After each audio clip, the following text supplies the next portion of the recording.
I joined the faculty of Ashland Seminary in 2002. Was invited to come as professor of ethics and theology, which is my primary area where I teach. An experience that I remember in terms of an interaction with a particular student came when she was getting ready to graduate. And I had her in a few classes. I was her advisor. And we were talking about the 4 C's of the curriculum, which is identity, character, calling, and competency. And she, incredibly bright student, was deeply involved in ministry throughout her whole seminary experience, and also came to seminary fairly well equipped. I believe she was a religion major at the university. So she came with very solid ideas, but was wonderfully open to exploring new possibilities.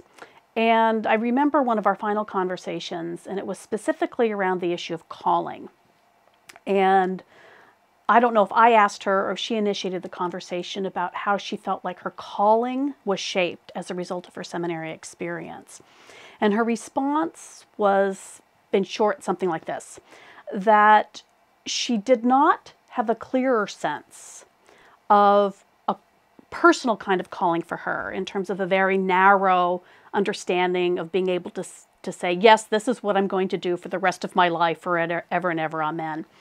But she had a much larger and an expanded view of calling that encompassed just these wonderful ideas that essentially, as Christians, we are all called to be disciples of Christ and to participate in God's work in the world. And for this student, that was incredibly liberating for her, because she no longer felt the need to kind of like, the pin. If I don't find the little particular mark, that somehow I'm going to miss it.